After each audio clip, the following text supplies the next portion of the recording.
try to tie together some of last week's thoughts, along with some new things that have happened since I did this big missions conference this week. I was one of the facilitators, and I won't go into it now, but I'm going to try to tie some of the stuff that was going on at that with what we're doing. The bottom line I want to share is that right now, even as the building is being transitioned into something new, we need to take steps to transition into what God wants us to be when we get to that place. And one of the things I'm thinking is, I don't know if you guys have paid attention, but there goes another homeless person right now. Jared. There have been so many people that have walked by those windows this morning, you know. And if we don't do something right now, nobody even knows we're in here. We need to do some things to invite people from downtown into the church, regardless of whether they move down to the next place with us or not. You know, we can have an impact while we're here. And so we need to be thinking about that. And we'll start to address some of those things. But some of what we're going to do over the next several months is I'm going to share short messages, and then we're going to form groups, and we're going to begin to discuss and plan for our next move. And I'm going to kind of direct you through that process. We talked about being new creation Christians. And how many of you have ever met Christians that don't seem to be much different than everybody else? There's a lot of them, aren't there? Maybe we have been that person. Maybe we are that person. Just because you go to church doesn't make you a Christian any more than sitting in the middle of your garage makes you a Cadillac. Just because you go down to the altar and pray a prayer does not necessarily make you a changed person. Because Christianity is more than just going through the motions of praying a prayer. It is actually giving your life to Christ. How many of you know you can pray a prayer without giving the direction and ownership of your life over to someone else? Giving your heart away, giving your life away, putting your faith in someone else is a really huge step. Especially as many times as most of us in this room have been hurt before. And so what our tendency is to withhold our heart because it's been broken so many times. How many of you guys in this room have ever had a broken heart before? I sure have. Definitely. I mean, and truthfully, my heart's been broken by people. My heart's been broken by the church before. So there's a lot of reasons why maybe we don't trust people or institutions or things or whatever. But really what Christ says is He says, I want you to give me ownership of your life. I want you to allow me to direct your life. We talked about this last week, but and I don't know if you can comprehend what I'm talking about when I say this, but it's like He wants us to live here on this earth, but He wants us to draw what we need to live here from up there. And so rather than just walking down here in mere human wisdom, if I'll position myself the way He wants me to, I can literally begin to access the thoughts of Jesus. Not all the thoughts of Jesus, but the ones that are necessary to direct my own life. I can begin to access the feelings of Jesus. Where I wouldn't ever have compassion on another person, I can begin to have compassion on people because I'm actually accessing the heart of God. And you can carry that into other areas of life. I can begin to access the wisdom that God needs me to have to run my business. I just have to share a praise report with you guys. My business this week has just... it's like... It was like God just dropped this happy bomb on me. It's weird, but it's like... And I get this huge $10,000... I don't know what you would call it. It wasn't a gift. It was a... It's a venture that I'm involved in with another couple people, and all of a sudden, one of the guys just said, we've got some funds in the account here. Do you want to disperse them? I said, well, gosh, that sounds good. How much would it be? $10,000. Heck yeah!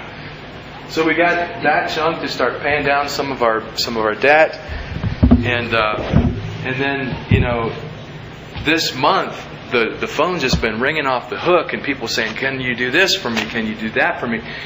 I've already made more money in April for projects that I haven't even done yet than I did probably the previous 3 months.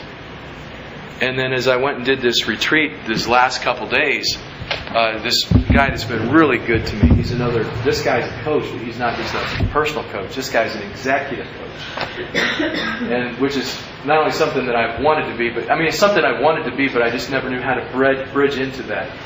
And this guy is like opening doors for me and saying, these execs want you to come and do this. They want you to do this training. He says, I'll train you. I'll prep you. Will you come and do it? He wants me to become now. He's a trainer for Akron University, and people call and say, Tim, will you come and train? And Tim says, I got more calls than what I can take. Will you be a trainer with me? Will you do these things with me? So it's like not only did my April income just go boom, explode, but I just got an invitation to enter into levels of executive coaching that are going to take my business to an entirely new level. I'm sharing that because I want to just assure you guys that the things I've been teaching you over the last couple months are not theory, they are truth. And I'm experiencing, as my thinking has changed, as my vocabulary has changed, as my perceptions of the world have changed, and as I've adjusted to those things, my whole life is shifting. And it's a good thing. It's a really good thing. And I have to tell you that I'm amazed because it's almost zero effort on my part. Now doing the work part is work, but I'm not out looking for the work. I'm not marketing myself. It's like the phone is ringing and people are saying, "Can you do this?" And I'm going, "How the heck did you even know about me?" It's bizarre. And so it's supernatural favor. And I know that it's not just what God wants for me. I know it's what He wants for all people. But as far as I'm concerned, it's what He wants for us. And so I really want this to be a church that no matter how... I want people to never feel uncomfortable coming in whatever condition of life they're in. And I hope that we're a church that always is sensitive to loving people no matter where they are. But I also want us to be a church that will walk alongside of people and bring them up to a higher level of living. Because to me, and again, I could be wrong about this, but to me, what life is about the impact that I make while I'm here. I can't take anything with me. I can't. I don't care how many toys I have or how big my home is or how nice of a car I drive. I can't take that stuff with me. So as I think about this kind of stuff a lot, and as I boil it down, the meaning of life is not how many toys did I have. It's how much influence did I have? How much impact did I have? How many lives did I change? How many people did I help live better that would not have been able to live that way had I not had a role in their lives? And I know that that's not just my life. That's what God wants for every one of us. See, let me say this, that one of my sole reasons for wanting to go into business, I shouldn't say sole because I'd be lying to you if I said I don't want to make money. I want to make money. I got a lot of things I want to do with it. But along with that goal, that desire to make money, is a desire that somebody said this last week. They said, if you're a Christian, they said, I'm trying to think exactly how to say it, but it was kind of cool. It was like, share Jesus with everybody, and when necessary, use your words. And I thought that was so cool because really what I want to do is through my business is I want to connect with people that would never ever come to my church. And I want to conduct my business in such a way that they just know that there's something different about it. I want them to see the favor of God on my life and ask me about it. And I want to be able to tell them where that difference comes from. I want to be able to tell them that even though I live here on the earth and do business here on the earth, I'm drawing my wisdom from a higher place. I'm hearing from Him, and when I do what He tells me to do, it just starts to work. It's just, it's amazing how it works. God knows what He's doing, And so I don't have to figure it out. I don't have to make it up. All I got to do is listen, and then do. And listen, and then do. And listen, and do. And that's the way God wants us to live our lives. So that's really, this whole thing about the sons of this world are more shrewd in their generation. I think that's really sad. I don't know about you guys, but I think it's really sad that Jesus would make a statement like that. But I think it's true. Honestly, some of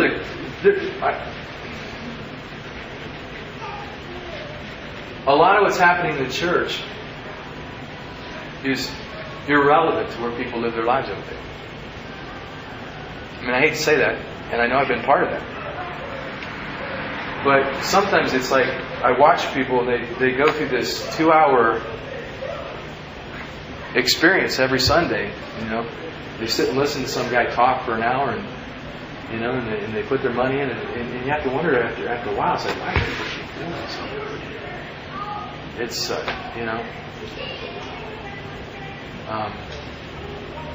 to me, the whole purpose of what we're doing here today is to change our lives. If it doesn't, then I just invite you not to come back. If what's happening here isn't changing your life, I give you permission. Don't let me bore you every Sunday. Because sitting in church isn't going to give you any favor with God. If you're gaining things here that are making your life better, then I feel really good about that. But I don't want people here just because it's the thing that you do on Sunday mornings. To me, that's stupid. It's just stupidity. Why would I come and do the religious thing every Sunday to make my conscience feel a little better if it's not making a difference in my life?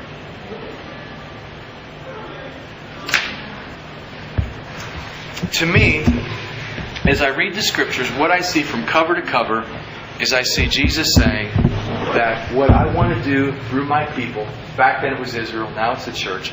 He's saying what I want to do through them is I want to move through their life in such a way that they become the head.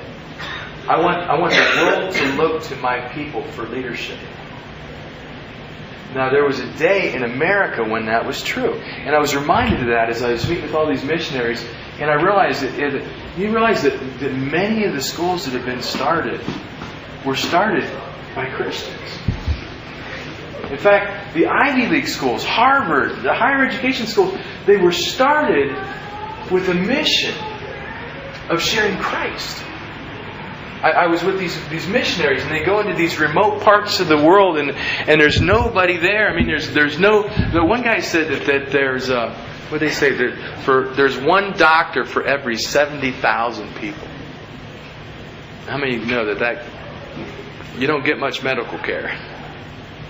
It's a pretty remote place where some of these guys go, and yet after they work there for a period of years, the schools come up and they begin to build life, and people begin to come and their lives become better. The Muslims begin to send their kids to the Christian schools.